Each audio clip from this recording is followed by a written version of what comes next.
females plus minus to a male in his territory, so they will be within that boundary. They will also go around and demarcate their territories after rainfall, but clearly they won't have to walk as far.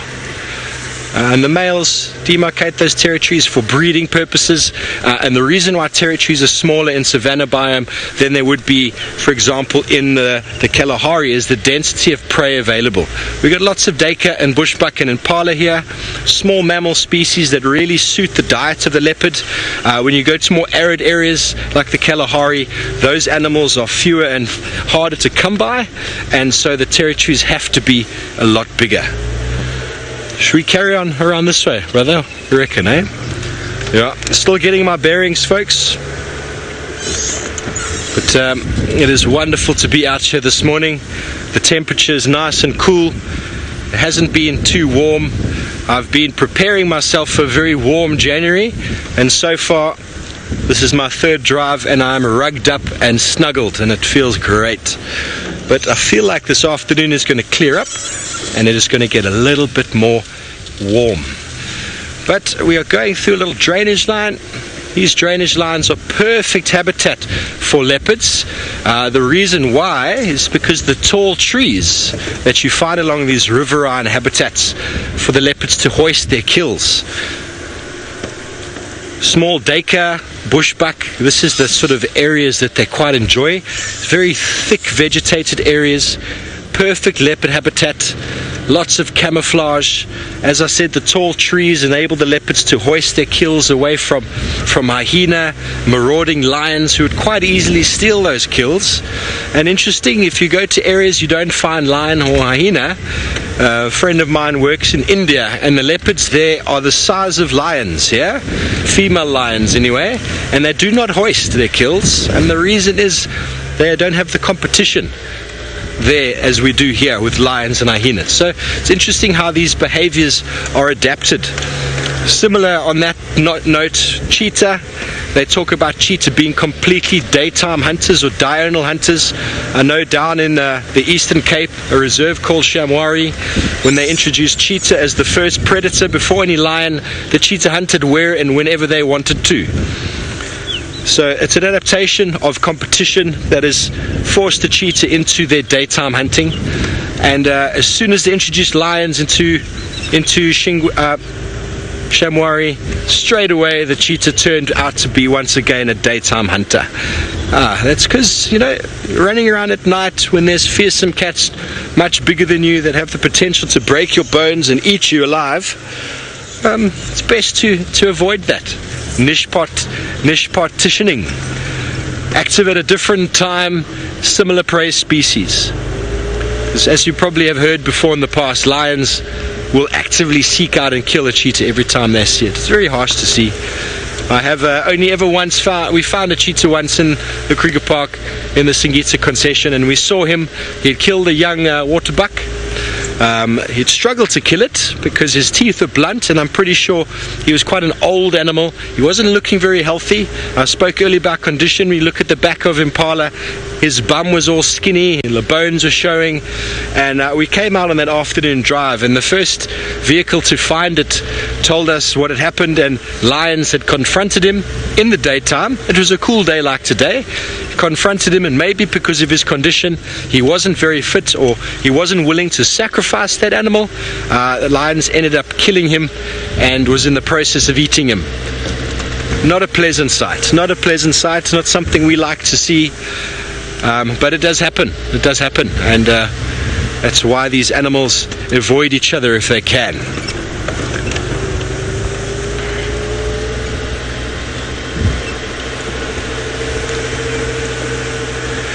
Jay wonders if I wish I could get out safely to find a leopard in dense bush. Jay, it is not wise to follow a leopard into dense bush. If you find the tracks of a cat heading towards thick bush, go around the other side through a clearing and see if it comes out. If it doesn't come out, it's in there. You don't want to be walking into a bush that has a leopard. A very large animal of 90 kilograms, 180 pounds, hugely powerful, hugely strong, and you don't want to be doing that. leopards are camouflage specialists, so if you can walk into semi-dense vegetation where one's potentially sitting just over here on the right hand side and I walk in there, then you know, as long as you don't look at him, as long as you don't look at him in the eye and you just walk past, he will believe his camouflage has worked and he doesn't need to react. But if you see the leopard and you turn your face and you look at him the way I'm looking at you right now, it will invoke him to react, and his reaction will either be to run away or to charge you, and that all depends on how far you are from him. Okay, so if you can look at him from the side and not look at him directly like I'm looking at you now, I can see the camera but I'm not looking directly, that is the safest way to approach it. But it is not wise, Jay, to walk into thick bush with a cat. Not wise at all. You hear the sounds of the thicket on the left hand side.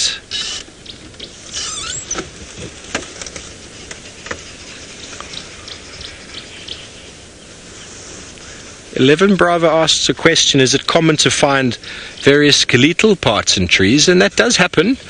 Quite often you can find them on the base of the tree, carcasses that have fallen out, but I have often found carcasses of male impala that have been hoisted and the horn has been hooked quite nicely into the tree, the fork of the tree, and that animal remains there from the feeding of the leopard.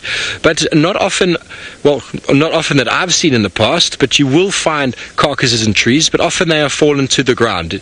It's not like a carcass fest as you go through the vegetation. You have carcasses up there. Quite often the animal gets to a point where the rigidity of the bones and the structure of the body from being eaten loses the flexibility or the tension to hold it in the tree, and it often falls down. Especially with young leopards, they really struggle to hoist and hold the animal in the tree, and they quite often drop them to the ground. To their detriment, often hyenas can find them, or they might just feed on them on the ground. So it's not always found in the tree, but I've found quite a few in the past. Very nicely wedged horn of an impala or a bushbuck keeping in the tree. But as I said, as the tension of the body starts to change, quite often those animals fall out. So we were just listening on the left here. It's gone quiet now, but we had some arrow-marked babblers. They were calling. They are quite a loud and gregarious bunch. I will play the call for you if I can just type in my phone here. See if you can hear this. And they respond quite well to the call.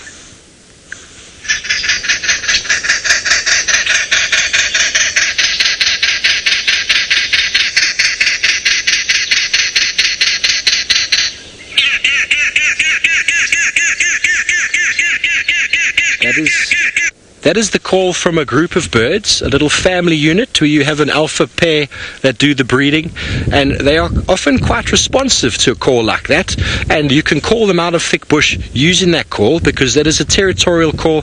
They're moving around. It's also called allomimetic behavior, whereby the females and the males are bonding to each other. They're running around like a rugby team or a football team, singing their hymns and their chants and getting to know each other and staying quite bonded, and quite often they'll come out of thick bush to attend to the call that you use on the phone.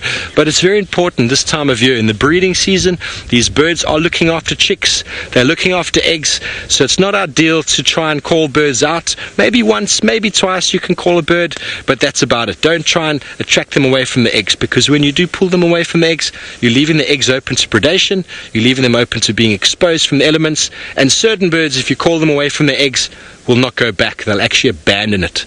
Okay, so it's important not to do that. But enough of arrow-marked babblers and bird breeding for now. We're going to chase you back to Tristan on the other side, who I believe is relocated on Thandi. We have indeed. So she's moved all the way up towards central area with the little cub. You can see there, and the cub's seeing an impala snorting for the first time, so it's a little nervous because there's lots of noise around because the impalas are shouting at it.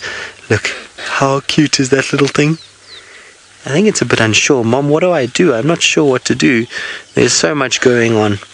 So she's just trying to work out where she's going. There's Thandi just standing in the road, and I think she's trying to start taking this cub around. I wonder if she's maybe going to take it somewhere. She sees she's calling it. She's like, come on, it's okay. These even snorting impalas are not going to hurt you. Although now we're going to go back into the thickets, and I don't know if we're going to be able to keep up with her where she's going. She's going back towards the den that we've just come from. So it's just back and forth with Thandi at the moment. I want to try and give her a little bit of space and try and let her move on her own accord. Unfortunately, these impalas and things are just going to give her a real tough time. It's going to cause the cub to be a little bit nervous and a bit panicky about what's going on. The cub's probably never had impala's alarm call at it, and so this is the first time for it to hear these things. So I just want to go slowly. I'm sure they're going to go down back towards the drainage section and down towards the pipes. Oh, there she is right there. So let's just stay right here. We don't have to go too much further. There we go. Now I can't see the little one just yet. How beautiful is that though? Hello, girl. Unfortunately, this is the perils of being a leopard and carrying your, or moving your cub around, is that you are going to bump into other animals, and there is going to be alarm calls and all kinds of other things that are going to take place. Now you can see here, which is very, very interesting, which I want to show you quickly. She's just gone to the toilet, her and the cub, and look what she's done. She's tried to scrape her sand over that to deaden the scent so that other animals can't smell this and then follow where it goes. So she's scraping over her own dung in order to try and hide her scent and to try and keep it from being able to be smelled by things like hyenas and lions and other leopards. Very, very, very interesting. Normally, a leopard wouldn't worry about that at all, you know, especially a territorially dominant female. She would normally be quite fine with her scent being around and her sort of dung, but in this case, it's a little bit different.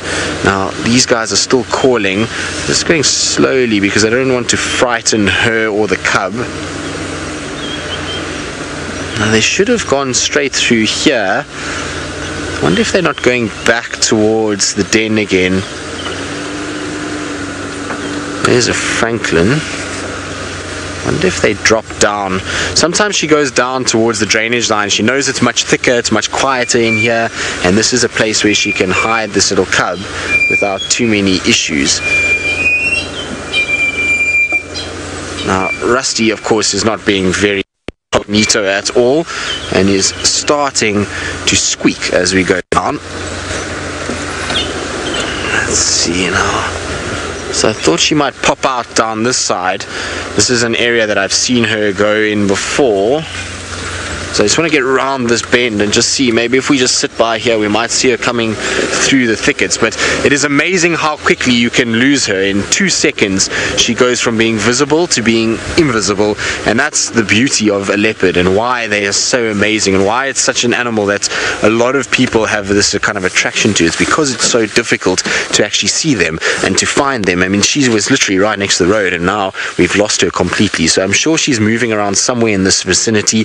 We're just going to have to be patient. She came down towards this sort of Tambuti thicket, and I thought maybe, just maybe, she might come over this ridge and down towards the drainage. You can hear the impalas have stopped shouting now, so they've decided they've given up on that, and hopefully that means that Thandi is going to arrive somewhere in this area. I thought she might come out on that ridge there somewhere.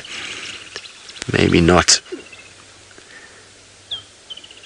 Just have to keep an eye out for her. Hopefully she will make another appearance somewhere.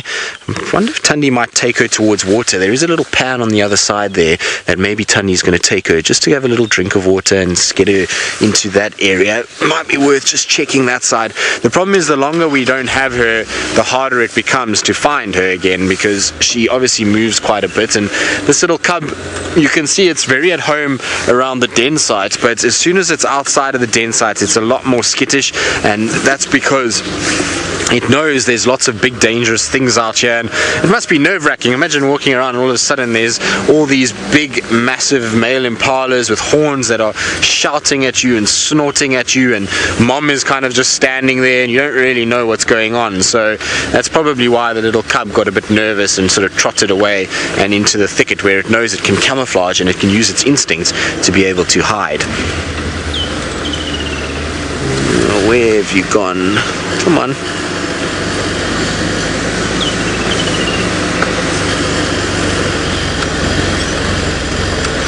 I don't know.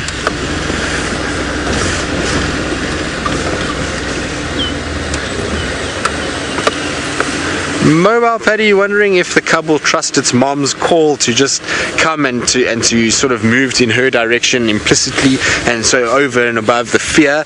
To a degree, yes. So there it lost its nerve and it went back, and Thandi knew that it was going back into the bush, and so before it ran too far and became a bit of an issue, she made sure that she just went back and kind of, there she is, right there with the cub.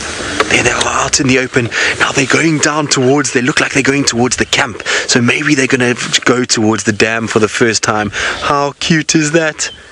This is so special. Hey, little one. Are you impersonating the impalas? This is so cool.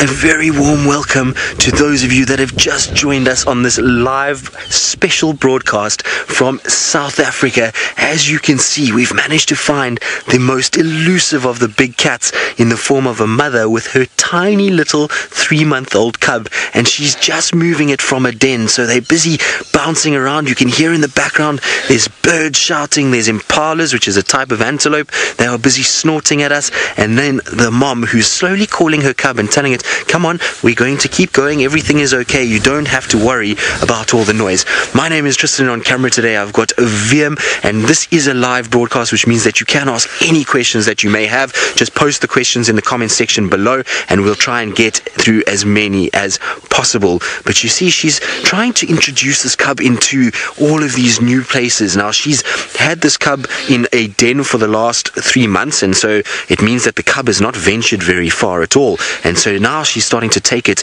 as far as I know, on its first major walk out of the den. And so there's lots of things happening, there's noise, and so the cub is a little kind of unsure about all of this and is just trying to sort of work out what's happening. But it's getting more relaxed. The more that it watches mom and sees that mom is okay with the shouting impalas, the more it's okay. And look at how cute it is. It's tiny compared to her, so it still struggles to get over the grass. It's quite a playful little thing. It likes to play a lot with mom. And look at that. Isn't that just absolutely spectacular?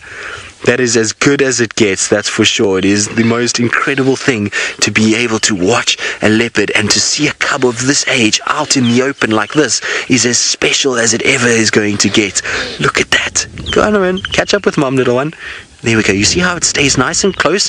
Make sure that it keeps up with mom, because otherwise it can get into a bit of trouble. There's lots of dangerous things out here, from birds of prey to snakes to hyenas to lions, other leopards. So these are all things that unfortunately she has to try and kind of keep the cub safe from. So the cub tries to stay nice and close. Its instinct is that mom is a safe point, and her mom will try and protect it at all costs.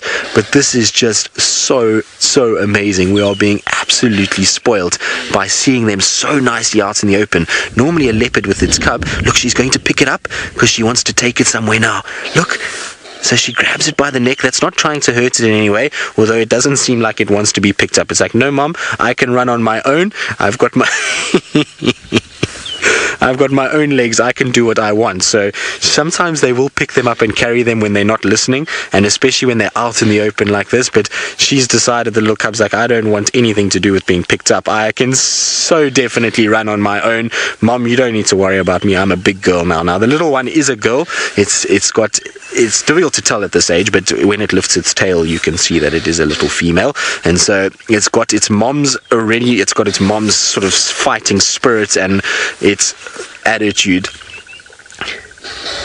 Dara, you're wondering if it can climb a tree at this age. So yes, it can start climbing now. It's not very good at climbing, but it has started to learn how to climb.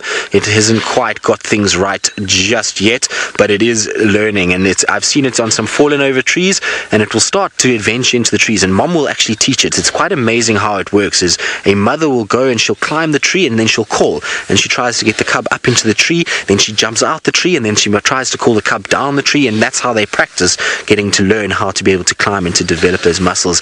Now you see she's just making soft little contact calls. She's trying to say to the cub, come on, let's go. We don't need to hang around here. We're getting too much attention dragged towards us. All these impalas shouting. Something like a hyena could come and see what's going on, or lions, or another leopard.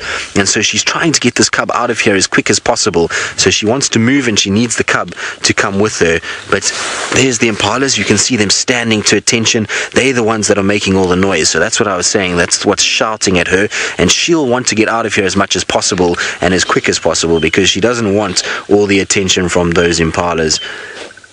But this is just as special as you could possibly ask for. A cub out in the open like this is a very rare sighting, particularly of this age. But I think she's had enough now. She's definitely wants to take it and pick it up. Come on. Yeah, yes, you're being naughty. You need to come with me now. Enough of this nonsense. So there we go. It's going to be picked up. Now it looks as though it's all a bit uncomfortable, and it probably is, especially when the cub is not. You see, cub wants to play. It's basically saying, Mom, I don't care about going anywhere. I want to play now. And Mom is trying to grab it, and I think the cub thinks that this is playtime because it probably hasn't been carried too many times. Look at that face, though. It's just the face of naughtiness, that is. Shame, and I'm sure she's, like I say, the mom wants to get her out of here as quick as possible. The longer that this goes on for, and the longer these impalas shout, the more we're going to have a situation where it brings about a danger element to this little one. So mom wants to get her out of here as quick as possible. And you can see she's not hunting these impalas. Even though she's with the cub, the impalas still know it's a threat, and they're just trying to warn everybody. So Jason, you're wondering what she does with the cub when she hunts. Well, what she'll do is she'll take the little cub and she'll hide it in a den. So that will be a fallen over tree, maybe with some roots like she's been using recently, or a hole in a riverbank, or an area where it's very dense and thick and is impossible to actually see. Then she'll try and tuck that little cub in there, and that's how she keeps it safe from all of the other sort of predators and those kind of things. And the more experienced mothers will be able to choose better den sites than the inexperienced mothers. And she's an 11-year-old leopardess, and she's had cubs in the past, so she knows exactly where to go to put her cubs in safe place, and she's done very well already at keeping this little one alive. But it's still now a dangerous period. The first year of any leopard's life is really filled with lots of danger, and so she's going to have a situation where she's going to have to try and keep this little one alive and try and keep it from kind of getting itself into trouble. And she said, by the looks of things, is going to have her hands full, because she's got a lot of naughtiness in the form of that little cub. It's being very sort of cheeky already and is just trying to run around all over the show. Now she's moving into a bit of a thicket. I'm not sure if we're going to be able to keep up with her. I also don't want to scare her in any way and cause her to sort of run away from us, or the cub to run away. So we're just going to coast slowly forward. I can still see her there a little bit. Let's just go a little bit further forward and try and see if she is going to come out into the open. The cub is fairly used to us already, because we've spent a bit of time with her over the last sort of 3 weeks. We've been managing to get a few sightings, so the cub is fairly used to the vehicles. But like I say, we don't want to pressurize her, especially in a situation like this where mom is taking her out the den and really walking her quite far for the first time. We don't want a situation where either the cub or the mother is stressed in any way. We want them to be able to be confident around the vehicles, and for the cub to learn that the vehicle is not a dangerous thing, and that it can stay nice and far, or can come nice and close and doesn't have to worry about us at all. But you can see how a leopard just disappears. You would think that coloration and that bright sort of tan colors with black spots would be easy to spot, but as soon as they go behind any sort of vegetation, it almost becomes impossible to see them. So they are masters of camouflage. She's going to come out one last time, I think, so let's try and see if maybe we can see her as she moves off. There she goes. She's just going through the thickets and moving away from us now, and so I don't really want to stress her too much, especially because the little cub is being a bit naughty. So we're going to try and see if we can keep up with her for the morning, but we're not going to pressurize her too much. And so that's going to be the end of this special broadcast. I hope that you all enjoyed it thoroughly, and that you'll continue to follow us twice daily as we negotiate the wilds of Africa. We're going to try, like I say, keep up with this leopard, so we'll see you all hopefully, and if that little cub comes out, we'll definitely be back on an action broadcast for all of you.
Right, so we are still with Thandi. She's just in front of me here, moving straight towards Gari Dam. So she's going northwards. Seems as though the cub is there as well, so the cub is following. And this is vitally important that we do spend some time following her and trying to keep up with her a little bit, so the cub gets used to us driving behind them, driving over a few small trees, and just gets that kind of, you know, realization that we're not a big dangerous animal that's going to hurt them. But how special was that, having her out in the open and watching Thandi trying to pick her up.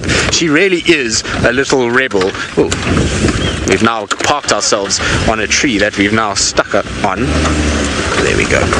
It just took a little bit more acceleration. I think Thandi's dropped down into the riverbed section below here, so what I want to do is I want to just stay on top and then we can follow her along, because I think she's actually moving this cub either to a new den site or she's taking it to food. So I want to just keep up with them. There they are, they're right here, and the cub is fine. She's actually taking us following her through the bush really well. I'm quite impressed at how well this little cub is actually handling it. There it is.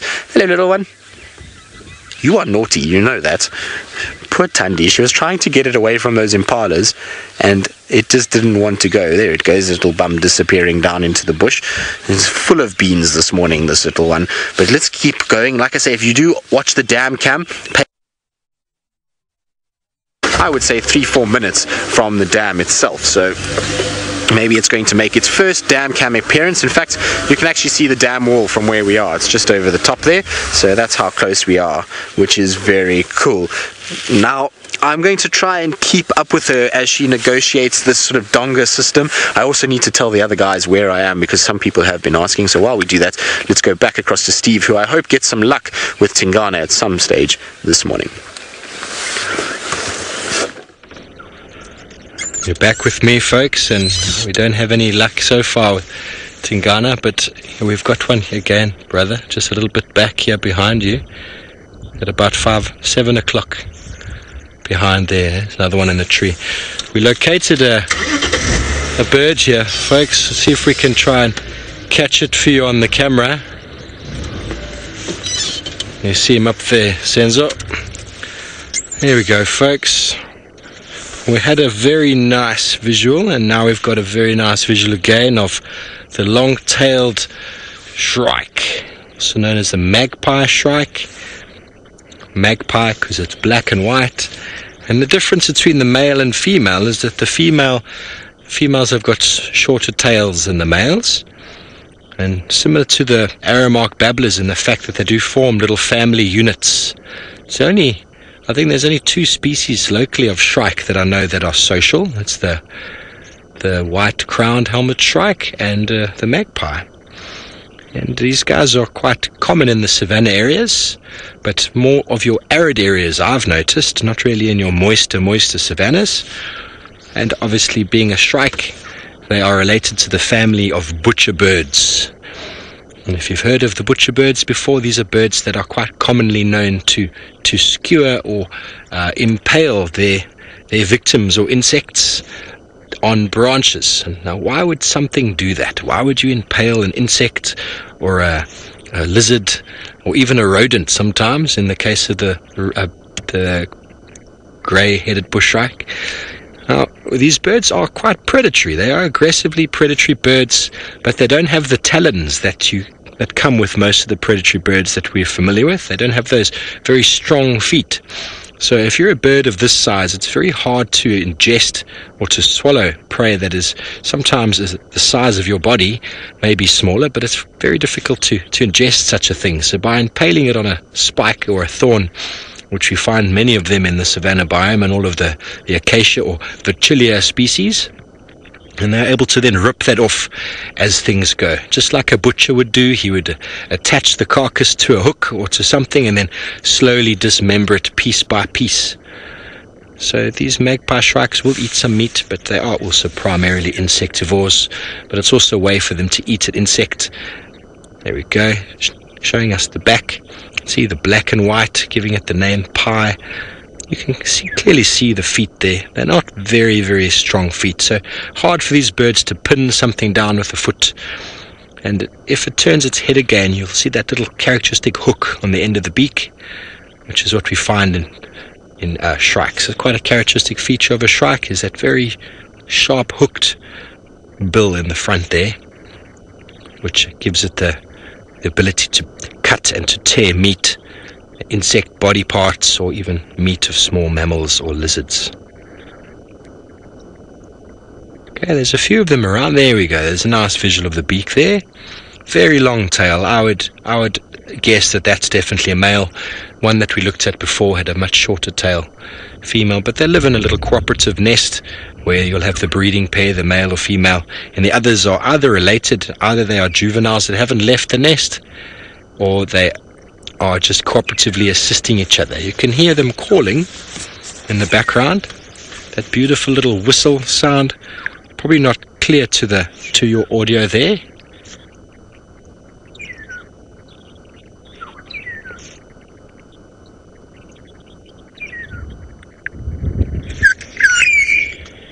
I'm playing the call for you off my phone, but I'm going to stop now. I don't want to make them upset. Eduardo asked the question why the tail is so long. In your shrikes, why the magpie shrike has got a long tail, I have absolutely no idea. It's definitely something to look into, but the male and female both having long tails makes no sense to me. In the breeding of birds, especially of birds, you'll often find a male in the breeding season. If you look at your widow birds or your wydars, for example, they grow very, very long tails in the breeding season for the purpose of reproduction. The purpose of long tails in those birds is to show the female that he is very, very strong and fit. The female's generally got a very small and inconspicuous tail, very poorly colorated, where the male is often quite brightly colored, beautiful long tail, which adds a certain kind of handicap to him. And if a bird with a long tail like that, wydars or widow birds, has a really, really long tail, the female tends to choose him because if he's able to survive, his genetics must be quite strong. So she would like his sperm for her eggs. But in the shrikes, I really don't know what the purpose is, because they don't lose the tail. It is long. Males are just slightly longer than females, maybe as a source of recognition. But there seems to be no reason. But I'll definitely look into that. Maybe one of the viewers out there knows the answer and you can send a comment through to me. But why exactly? No, I don't know. Okay, folks, we're going to stay here with this magpie shrike, whistling along. We're going to link you straight back to Tristan with a leopard. They've just come out and crossed the road and they're going deeper into this little block off of Gowrie Dam. So I'm just keeping my distance a little bit. They're off to my left-hand side, and the little one is handling this whole process of us following her around very, very well. Thandi is being an absolute delight today. She is not hissing or growling or anything. She's actually being very relaxed with us, which is very cool to see. So I'm super excited that we're being able to follow them like this. It's such a valuable lesson for the cub that we're not dangerous, and it's going to make life so much easier later on when it's kind of moving around and when we find it by itself and those kind of things later. So it really is a good thing that Thandi is moving it. So they're just off to my left now. They're slowly kind of coming up to where I am, and I wonder if she's not taking this cub to its first kill. I think she might be doing just that. If not, she's definitely taking it somewhere new, because this is the furthest I've seen her move from that den site in quite some time. And so I'm hoping that this is where, you know, there is a kill or something, because she wasn't there yesterday. Conditions have been perfect for a hunting leopard, and so I would have thought that this would have been the best place. Now I'm just going to try get through here.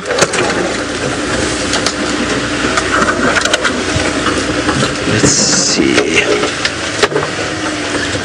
There we go. So let's just stop here so we can get a view. There goes the little one, still with Thandi, still jumping along behind her. Hey, little one. Yes, hello. This is beyond epic. Watching this as she takes this little one along, and how relaxed it is amazing to me. Normally a leopard cub, you know, we've not really kind of followed this cub anywhere through the thickets, and so, you know, it's not really seen too much off-roading, but it's absolutely chilled with all of us. and is quite fine with this situation. So I'm going to try and just keep up with it and just see if we can. Thandi seems to be fine as well, and so as long as Thandi's okay, as soon as she shows that she's uncomfortable with us, I think I'm going to then let it go. But for now, she seems to be okay. She's going to a really nice big fallen over log, so maybe she'll just sit up there for a little bit and we'll see them kind of relaxing. I don't want to go too close though, because the fallen over log is just on my left hand side and Thandi's just behind it. So let's see. Will she go on top? I don't think so. It looks like she might be moving away from it. She's just behind the log there. So I want to just double check. And maybe the little cub is just kind of trotted off. No, there she is. She's going to pop up. Are you going to jump onto the log first, Thandi? Hello, beautiful girl. She really is a pretty leopard. She is very, very, very striking to look at. Are you going to lie down now behind there? It looks like she's laid down now because she hasn't come out to the right, and just the way her head dropped, I think she's decided just to kind of rest for a bit there. So what I'm going to do is I'm just going to try and go around. No, there's the little cub. No, it can just stay right here. Let's just see, the cub has come out a little bit. So if the cub's going to play around, then we find to sit here. I think she's definitely lying down though. The way the cub just went back to her, that's maybe the case. Maybe there's a little kill underneath this fallen over tree. Let's go around and see. It'll be so cool to see this little cub being taken to its first kill. Wouldn't that just be the most amazing sort of part of this whole process? At the end of the day, you know, we've managed to find dens, and we've been watching Thandi, and we've been seeing how she's been sort of handling the first few months, but it's always like little milestones that you want to try and reach with leopards and their cubs, and watching a cub being taken to its first kill is always a very special thing.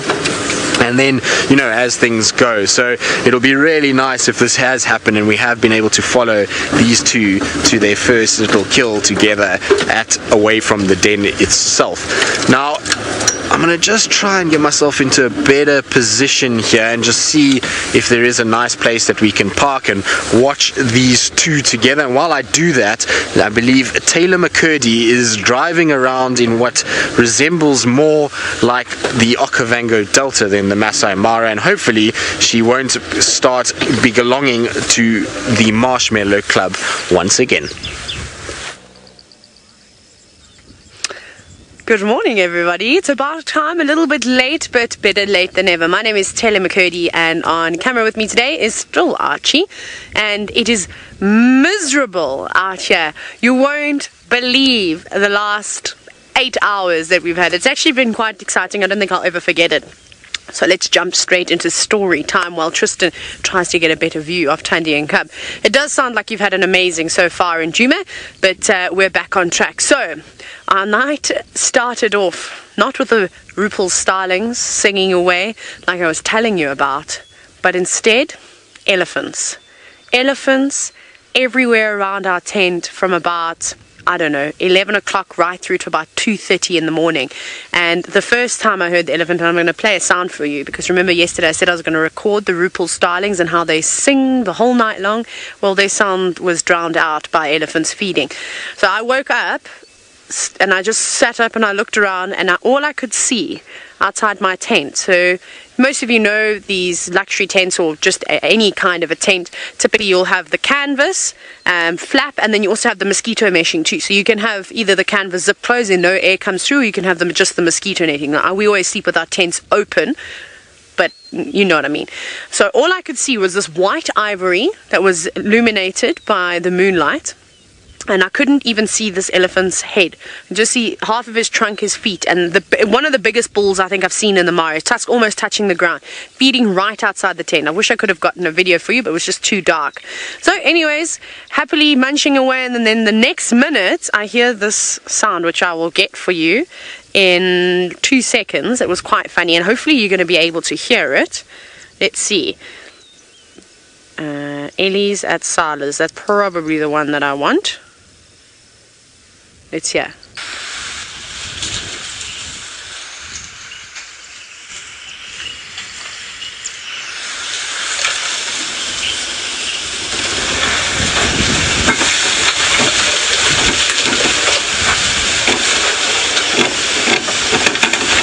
Hey.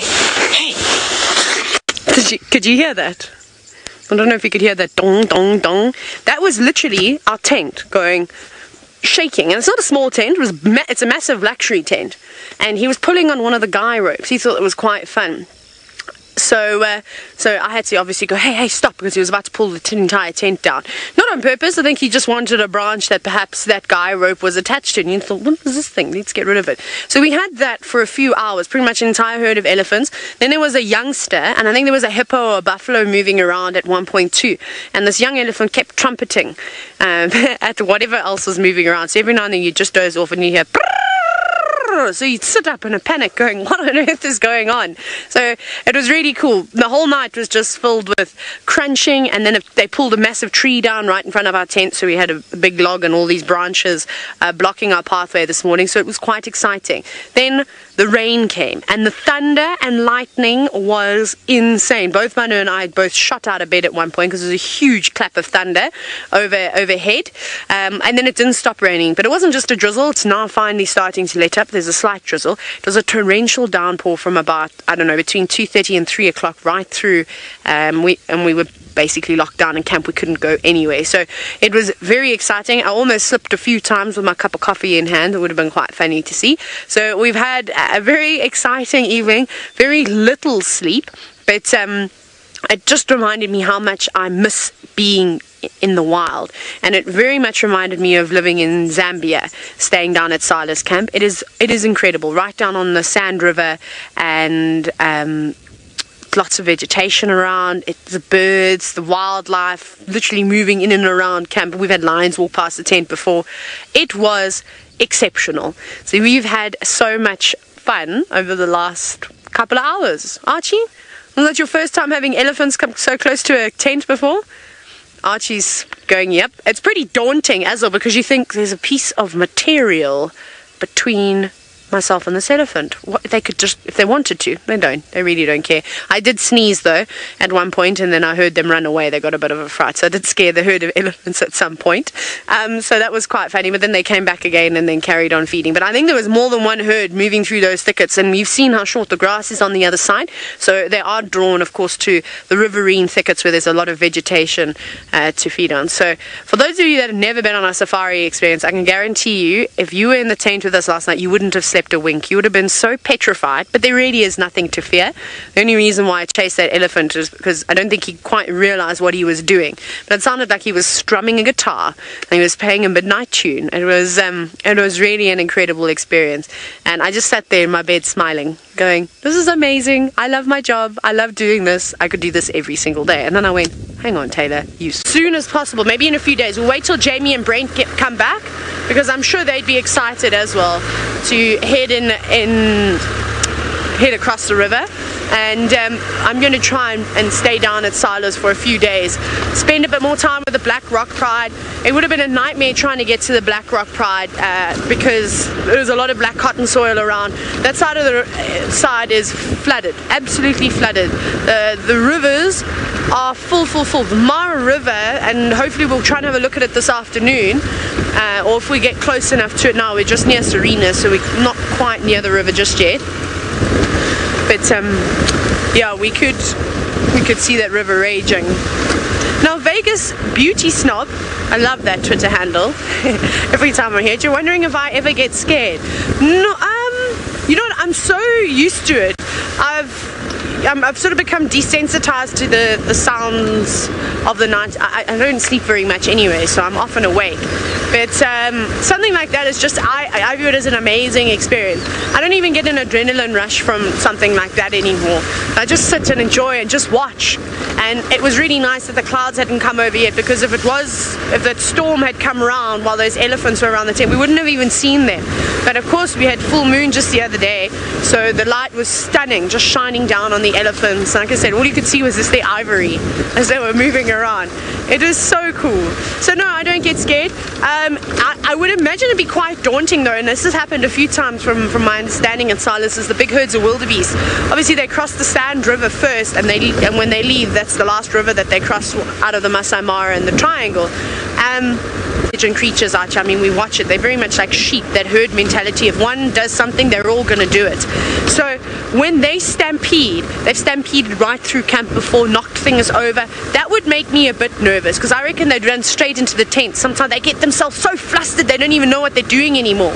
So that would make me very nervous, and it is the thing that makes me the most scared. And I've told you this a couple of times, is the amount of times I've been stuck in stampedes out here in the middle of the night in the cars, and the wildebeest. Oh no, that is a terrifying experience. Otherwise, no, I don't get too scared. But it's good to, of course, it's good to, of course, be cautious. You have to have a healthy respect for these animals.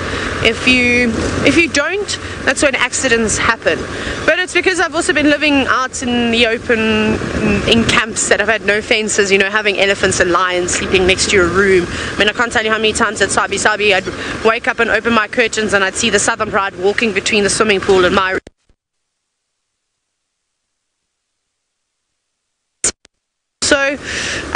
So Lou, I'm just a bit nervous. I know this is a terrible gremlin spot all the way around here, and it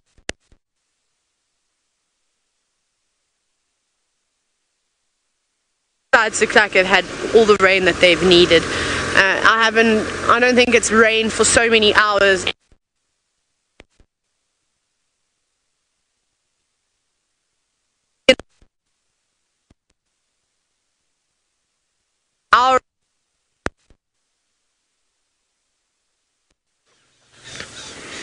Well, as you can see, we're still with Thandi, but what we've noticed is that it seems as though she's now taken this cub to a new den site. So she's moved away from the old one, and the tree that she's standing on top of now, if you look just a little bit down to the right, there is a massive hole underneath there, and that's where she keeps taking the cub back to. She keeps walking away from it, going back there, walking away, going back there, and trying to lie down at that little hole. So I think this is where she wants her cub now to stay for the next little bit. The cub is all over the place. It just keeps running around and doing its own thing and having a fine old time, and having really sort of not caring much about what mom wants to do.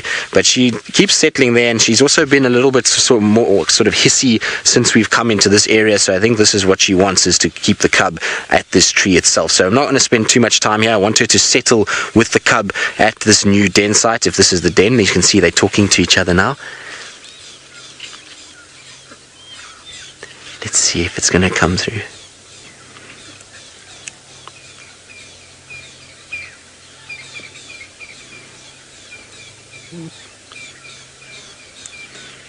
There we go.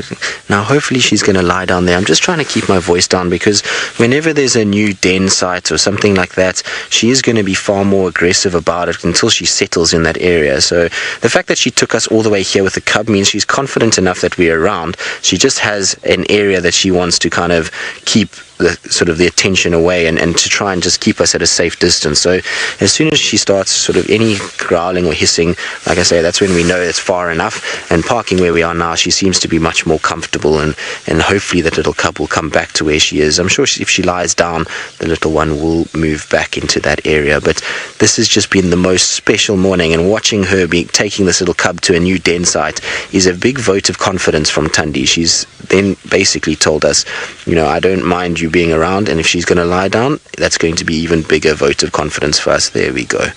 Okay, my girl. And the fact that she's turning her back now is really good news. Okay, everything's fine. We're far away from your little one, don't worry. There it comes. There comes the little one.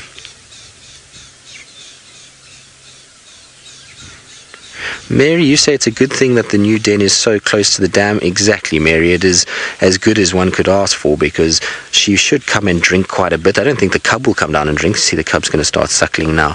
And I think Thandi wants some privacy and wants to let this little cub suckle. So I'm just going to let her kind of settle a little bit more, and then we're going to slowly make our way out of here.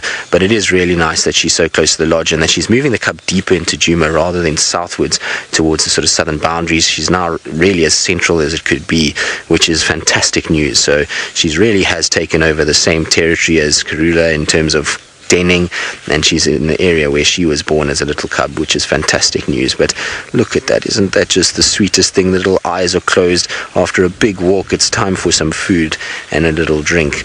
But you can see Thandi's still kind of looking over his shoulder at us. So I think let's take our leave now. We've had a ridiculously good sighting. I don't want to spoil it in any way, and I certainly don't want Thandi to feel like she's being pressured at this new den site. So we'll let the little one start suckling again and let Thandi carry on grooming, and then we're going to make way and leave this area and let them have some peace and quiet. But how special is that? Oh, that is as good as it can ever get. And let's see if it goes into the hole itself. There we go. Into the little hole. No, past the hole we're going to go. Right, well, we're going to leave Thandi and the little one to themselves and see if they can just take it easy. And while we do that, let's go back across to Steve, who I believe has been evaded by Tingana, and hopefully that will change as the last-minute leopard for the Djuma crew this morning.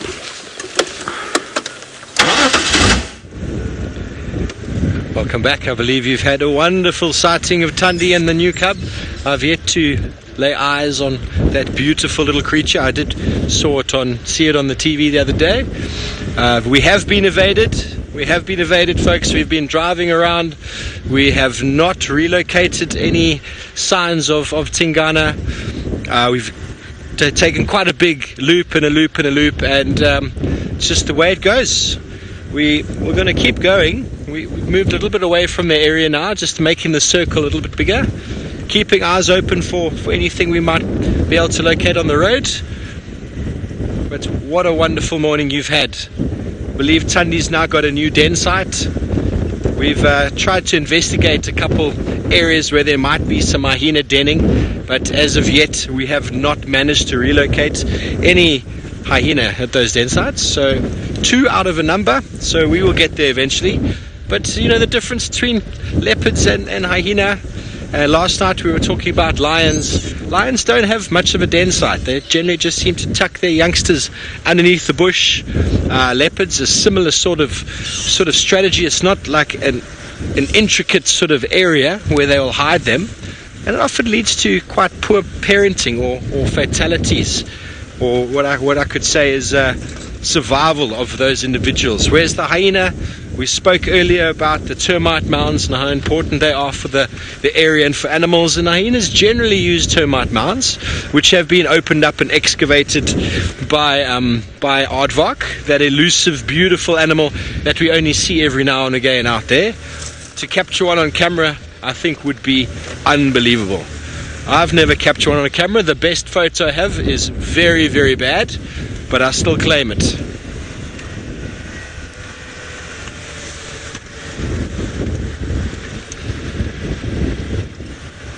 Daniel from Washington, welcome. How are you, sir? Have I ever seen a pangolin? Well, that is true. Yes, I've seen one pangolin in my life. I was in Namibia in a reserve called Irindi, in sort of the Kalahari biome, sort of more of a desert-like area, and there the aardvarks, the bat-eared foxes and the pangolins are quite prevalent, and I was able to spend about 2 hours with an adult or sub-adult pangolin. I was able to finally identify it as a male. It has got quite an intricate sort of genital structure underneath there that if you didn't have any literature you would not be able to identify male or female. It's not as cut and dry as it is with most animals. But the saddest part of that story, Daniel, is I did not have a camera. No one with me had a camera, not even a phone. So it is only a story I can tell. It's not, I don't have any proof, like my beautiful, or should I say very bad photo of an aardvark. I don't have evidence of the pangolin, but I spent time with it, and I was very, very blessed. At a reserve I was working at last year, Karongwe, not far from here, just outside of Hoedspruit. I had a group there, and I left that afternoon, and that same afternoon one of my friends working there, Norman, he managed to find a pangolin, and I was quite gutted to say the least. But it is one of those animals that are persecuted across the continent, and to find them and to see them is a very special event. So if you ever do happen to come across a pangolin or see one, you need to cherish that with everything that you have, because unfortunately they are the most trafficked animal in Africa as it stands, and the scutes or the shells on the body are highly prized. I don't quite know what people do with them, I don't quite know, but yet they are eaten and they are used, and there's medicinal value behind them all, which is a problem. We can hear those magpies again. We just have them directly at our 9 o'clock here sense. I see the pair of them in the bush.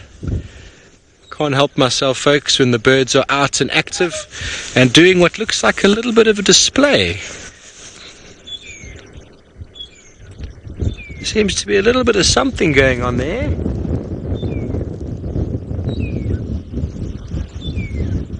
And they are nicely perched in a buffalo thorn, quite an elusive or sharp and a dangerous looking tree. And the tree is host to a number of different types of larvae and insects. Lots of different caterpillars and butterflies will lay their eggs, or the moths or butterflies will lay their eggs on a plant like that. And the larvae or caterpillars will go through numerous stages of development, feeding on the leaves. And shrikes and all sorts of other insect-eating birds will rummage around in a plant like that. And then also, as we spoke about before, quite easily attach one in to one of the thorns and then help to rip it apart, helping it to feed, which is quite a useful strategy.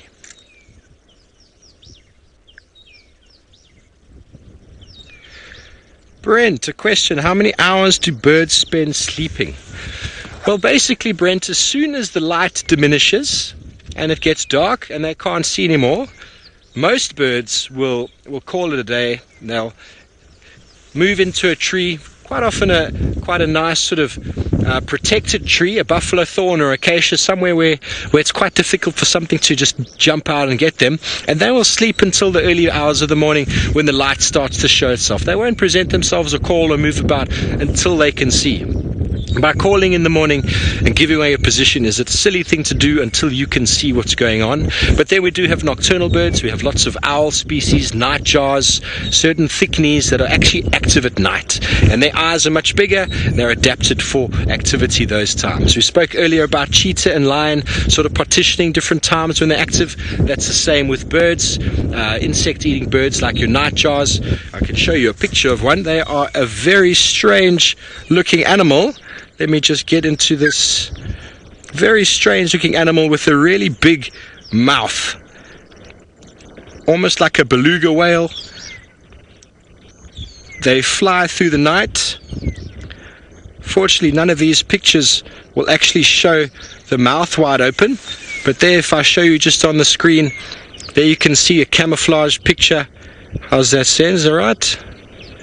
Camouflage picture, beautiful coloration. These birds are invisible during the day. They'll just sit in the undergrowth underneath the trees, flat on the ground, and you can see by the size of that eye that they are active at night. It helps them to bring in whatever light that they might need, and when they fly around, they open their mouth wide and they just suck in all of the insects that might be around. Okay, so quite an interesting animal. Very, very funny to see photos of them with that mouth, and that's where the name jar comes from, because the mouth opens like a jar, almost like a net, and it just scoops all the insects up, just like certain whales do in the ocean. And then obviously we know a lot about owls. Owls are nocturnal predators, and they separate themselves in space and time from smaller raptors like your eagles and your goshawks by being active at night. Similar food species, they feed on mainly mice, small rodents, but being active at night eliminates the competition they might experience with those more aggressive or more sort of territorial birds that you find during the day.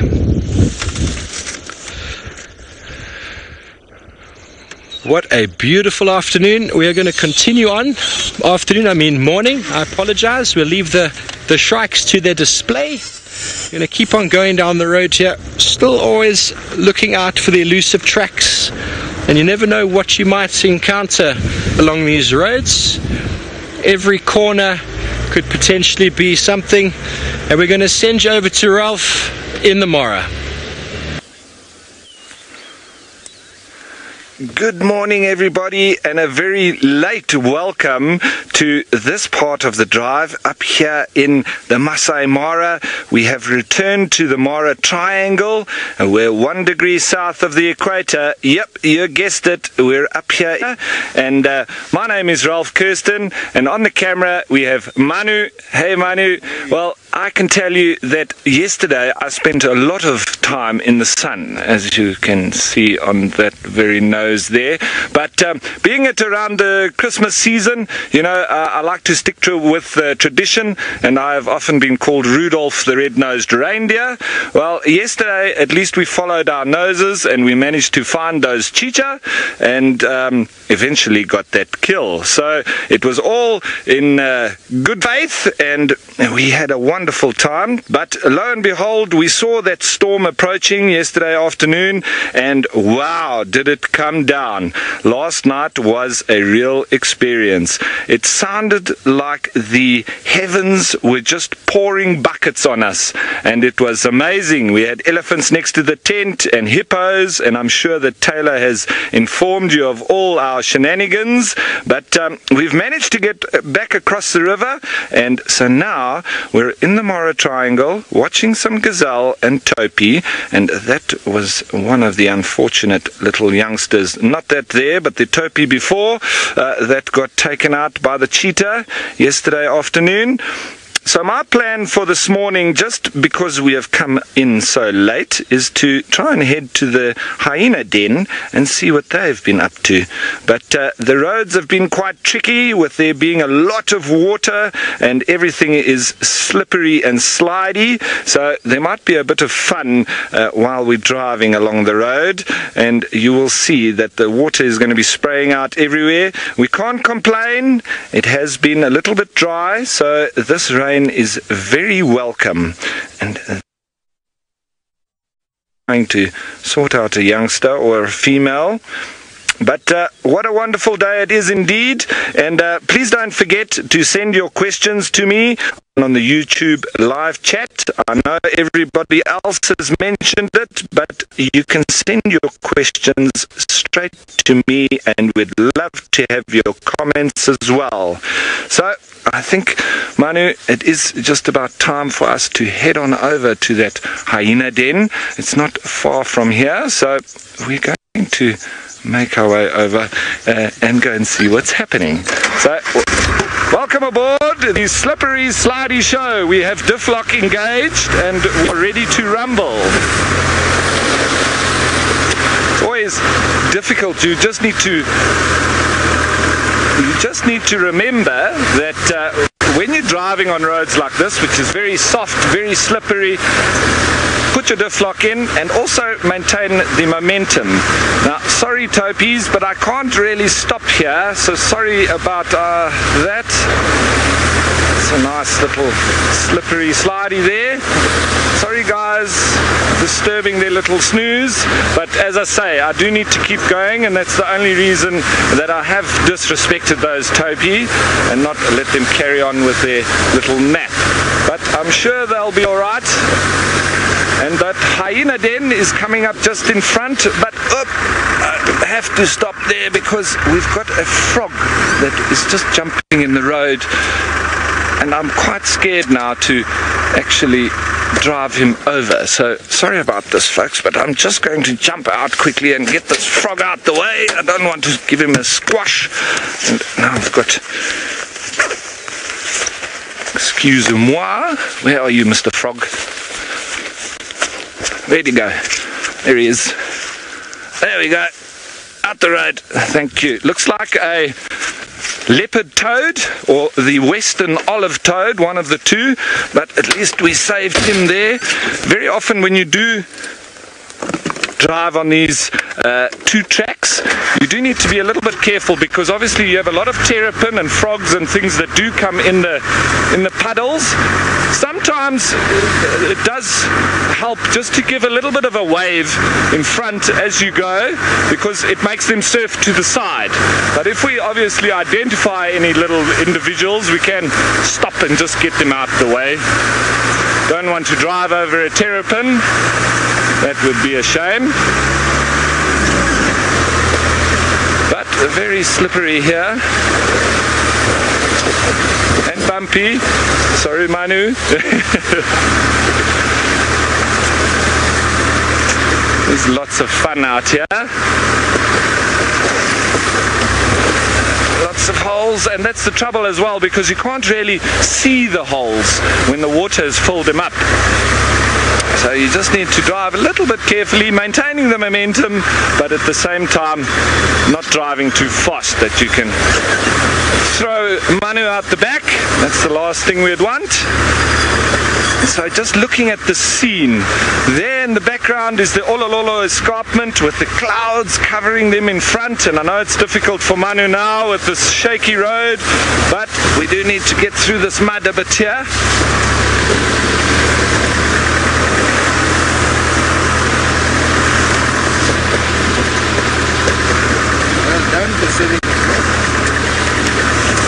All right. Okay, good stuff. So, thanks folks. Yep, of course we want to save the frog, and we want to save everything that we can. We want to try and leave only footprints, but we don't want to leave animals squashed in the bottom of our footprints. Now, speaking of being squashed in footprints, I have once come across a terrapin that had been squashed in the mud next to a waterhole by a white rhino, which literally just stepped on top of him. So that was an unfortunate end to the terrapin, but at least it was done naturally, I suppose, and not by a vehicle driving through and squashing him. But unfortunately sometimes these things are unavoidable, but we do at least try.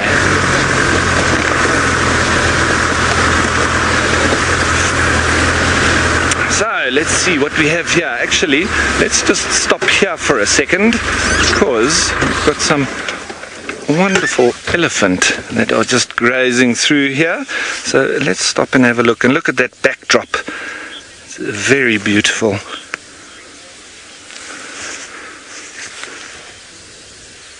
Now I'm just going to ask FC to repeat that for me, because I lost a little bit with me jumping around and seeing frogs. I think my little earpiece connection was a little bit loose, but I think that's a small price to pay for saving that little toad. But look at that.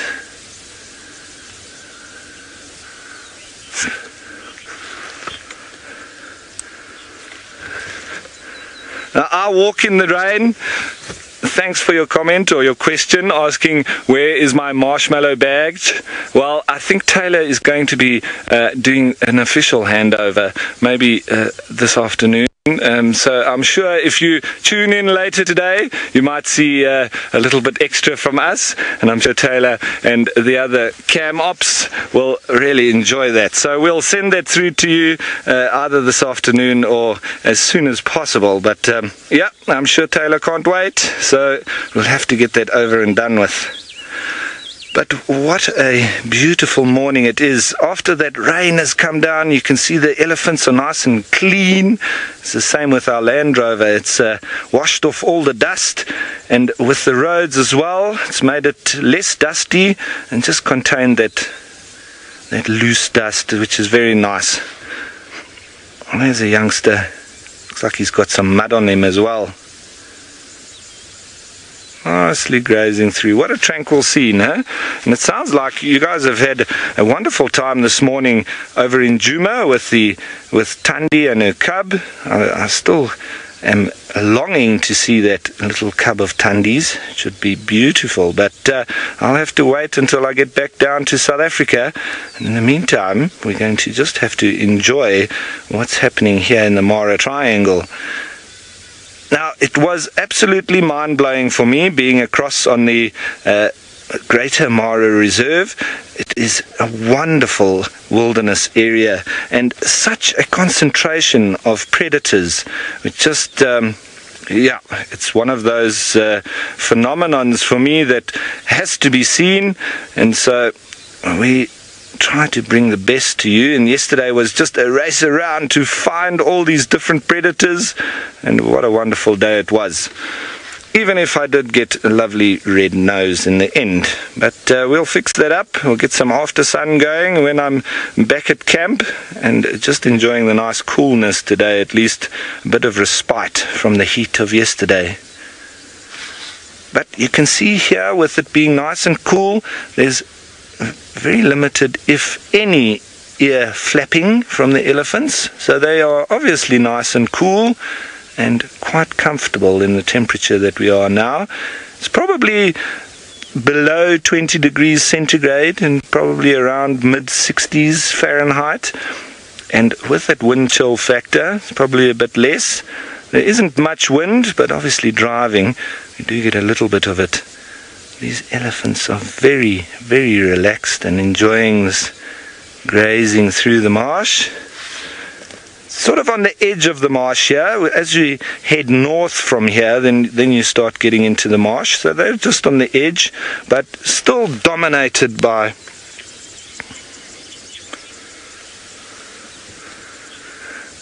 Now, pachyderm pictures, you're wondering if the elephants enjoy it when it rains. Well, I'm not quite sure in terms of knowing exactly, but the way that they react, I believe they do. Elephants love water so much that I think when it rains, they're one of the animals that rejoice in that wonderful, cooling and life-giving rain that comes through. And you know, I've seen elephants in one area of Natal, or KwaZulu-Natal, the province south of Djuma, and I've seen them in a reserve there, which is the reserve surrounds a dam or a lake, and that's in Pongola. And those elephants there are extreme swimmers. Now, the reason I say that is because I've been out on my boat trying to catch some tiger fish, and this specific day I was actually terribly useless at it, and I didn't catch any fish. So we thought we'd go on a bit of a game drive boat cruise because of our lack of bites and with the fishing. And so as we drove along with the boat, putting along, we spotted some white rhino, and in front of us, in about 10 meters deep of water, we saw some bubbles and splashing, and so we decided to go on over and investigate.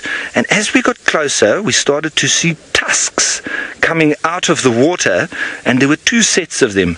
There were two elephants swimming like porpoises. It was incredible. They were literally porpoising. You would see the tusks and the head come out, and that would then go under the water, and the little tail at the end would even come out. It was like the Loch Ness monster.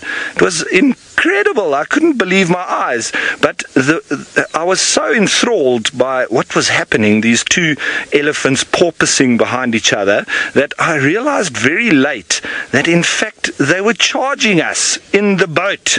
And that's the first charge I've had from an elephant in water. I've had a few from hippos, but they were charging us, and I had to quickly evade and leave the area. So it was incredibly exciting, and one of those amazing experiences that I will never forget. And it just goes to show that elephants they love the water, they love the rain, and they are quite adept swimmers. So with that in mind, we are going to start up and head on over to the hyena den. But while we do that, let's head you on over to Taylor, who's got one of those tiny little beautiful birds. Very quickly take as many screenshots as you can. I can't believe we've got a malachite kingfisher sitting right next to the car. It is so beautiful. They're one of the most striking birds out in the bush, and we're very lucky out here, from the Ross's Tarocos to all the different coloured widow birds at the moment, and then of course our favourite, the lilac-breasted roller. But it's not often that we get to sit so close to such a beautiful bird, and it's balancing on a reed at the moment, and it was quite funny because you can see how that little reed is bending quite a bit. It was bouncing up and down with the weight of this little kingfisher. And at the moment, there's going to be so much food for it to eat. So there's going to be lots and lots of frogs, seen as though all the water, from all the rain that we've had, marsh is all filled up. It's the perfect little fishing spot. I don't think the other cars saw it. They just drove straight past it. It's very, very easy to spot though. Now, I always get confused between the malachite kingfisher and the pygmy kingfisher. I don't know if any of you have, especially when you're having a first glance. But if we take a closer look, and particularly around their eyes, and this is how I normally tell the difference. So a malachite kingfisher, you can see, it's obviously got those white little patches in the back of its head, but so does a pygmy. But if it turns its head, it should have a blue sort of eyebrow, whereas a pygmy kingfisher has got orange above its eye, and then also a little bit more pink and purple around the back of its head, rather than those bright blue iridescent feathers that you can see. So orange eyebrow stripe, or orange above the eye for a pygmy, and then blue for a malachite. But I have not seen a malachite kingfisher for a very, very long time. Now, unlike the woodland kingfisher, which we see a lot of, also very pretty, blue, much larger, of course, this is a tiny little bird. This little feathered friend will be mainly eating tadpoles and fish and things like that. Things that live in the water. Now, our Lara Moore, you said that is the bluest bird you've ever seen. They've got a serious variety of colors on them, and yes, you're quite right. The blue, the purples, the bright oranges, the white is so impressive. This is amazing. Look at those bright orange feet as well. I'm actually going to have to maybe do an illegal maneuver at some point too, because I don't think I've ever been this close. We are maybe 10 meters away from this malachite kingfisher. That is so close for a bird, and I think it is just so occupied with trying to catch something that it doesn't seem to mind us, and perhaps it frequents the spot. I'm surprised I haven't seen it before, because it actually does seem to be quite used to the vehicles. Normally we see them, and before they can even come across to us, we don't have a view. So this is very, very nice, and I bet that this is going to be some of the best screenshots that you've ever been able to get of a bird like this. Really, really, really amazing. I wish it would call though, because I didn't even know. I'm not going to play its call now. I haven't heard the call of a pygmy kingfisher or a malachite kingfisher for a very long time, just because we don't see them very often. I'm being naughty, everybody. Don't tell anybody. I'm breaking the rules so much today, but I have to. I mean, this is so close. So I'm going to very sneakily just take one or two, and I look forward to seeing what your pictures all turned out like. Oh my goodness, that is amazing. I wish now, seeing as though we're sitting right here, it would actually dive down into the water and catch a little tadpole. Maybe we wouldn't see so many tadpoles around, because we actually haven't had that much rain. So I reckon the frogs will be laying. I think that they will be, well, they wouldn't have laid their eggs or anything just yet. So James is sitting in final control and said that he heard that click. Oh, James, I don't know what you're talking about. It was Archie. There's this new function on the cameras now where you can take still pictures. Hey, Archie, and it goes click. It sounds very much like a camera. James, if you were here, you'd be doing exactly the same thing. It is so close. And this is actually the closest I think I've ever been into a pygmy malachite kingfisher in my entire life. So James is now giving me advice on how to legally take photos. There we go. Our HD, our head of department, giving me advice on illegal maneuvers. I know. I will do the cough and the sneeze thing in a minute. So I once had this friend. I have to tell you this story while we look at this beautiful bird. You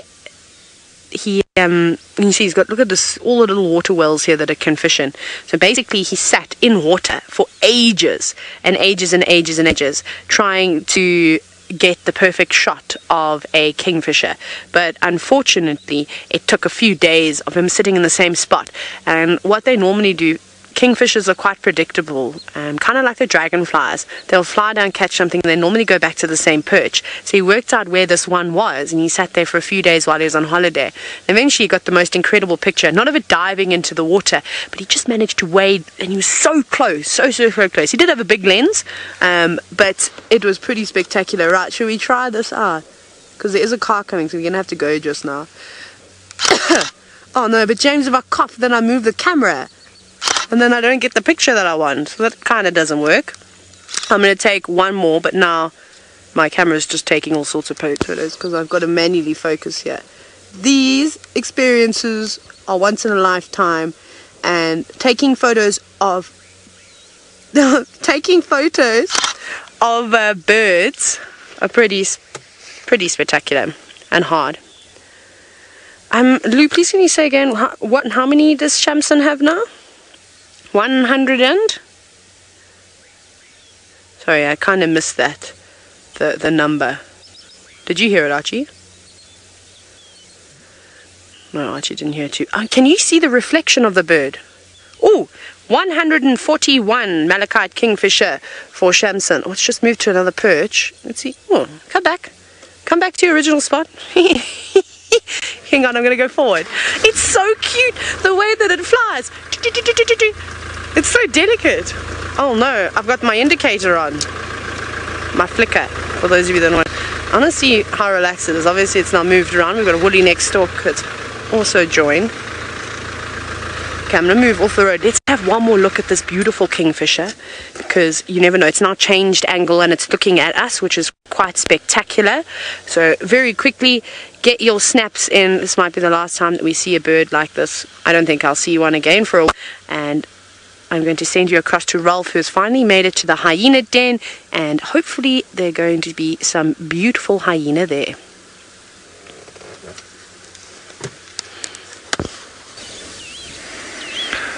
Thanks, Taylor. And yep, we've managed to finally get through here. Lots of slipping and sliding, as you were seeing a little bit earlier. But it seems the hyenas are also a little bit wet and muddy, but they seem in good spirits, with the youngsters still playing around and having fun and keep wanting to follow mom. But a lovely scene that is here by the hyena den. Nice to see them also after the rain. Everybody out and about. I wonder if they were tucked up inside their burrows while it was pouring down, or if they just lay out in the rain. Those youngsters, always full of energy. Fantastic to see the new generation coming through. And it's going to be wonderful to see this population continue to grow. The information that I have is there are around 80 individuals at the moment, but I can imagine with no external problems or disease or anything that comes through, I think that this population could grow over 100 quite easily. But there's lots of food around, and the researchers that are watching them have told me that they often make their own kills, which does go in line with a lot of the information about hyena. You know, we don't often get to see hyena actually hunting, but what we do see is them with full bellies as they gorge themselves from whatever food they've been able to obtain. And so we see the results, but we don't normally see the actual hunt with hyena. And apparently they eat 50% of what they catch themselves. So I don't mean they only eat half of what they catch. I mean that of all the food and meat that they eat, half of which in general is hunted themselves. So they will scavenge, but that's an easy option, being a kleptoparasite and just chasing other animals off, especially those cheetah, which are very easy to bump off a meal. And another one that does bump cheetah off a meal, which is quite unusual, is baboons. But I think that's down to them being really aggressive towards cheetah and leopard, and so maybe chasing them off a meal but not actually eating it themselves. They will at some times, but not on a regular basis. Lovely to see these hyena. I actually want to come and spend some evenings here because of that, to be able to follow them a little bit with our infrared and move through the plains as they go off on their hunt. The only difficulty is that they really spread out and they almost lay a net, and as soon as one has identified that there's potential food on the go, they start calling through the night air, and that whoop of theirs travels very far distances. And so then they call each other in, and then they move in for the kill as a group. But we'd have to try and follow one of the more dominant females and see what she gets up to, and then try and follow her in.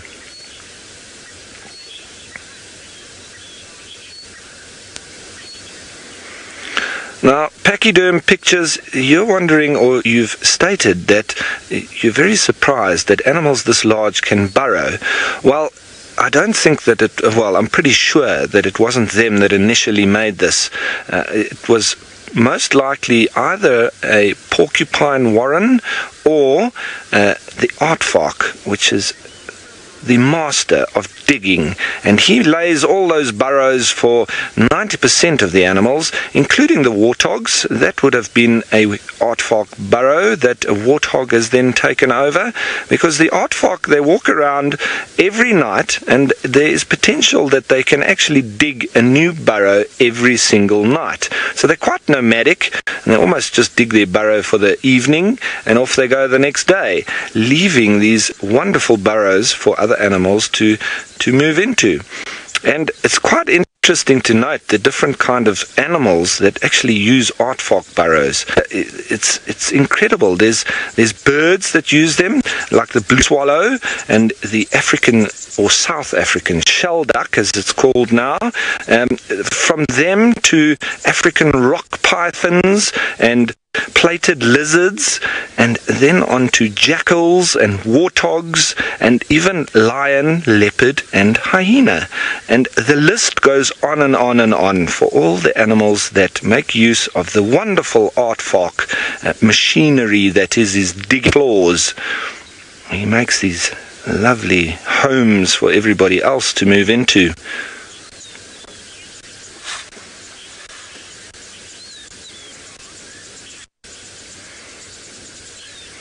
Now, Kevin, you're wondering a very good question, and lots of people wonder, are hyena part of the dog or the cat family? To be straight with that one, Kevin, they are neither. They are in the Hyenidae family, so it is the spotted hyena, the brown hyena, the striped hyena, and the aardwolf. They're in the same family, but they are very closely related to cats. So they aren't dogs at all, and they're not even closely related to dogs. They are very closely related to cats.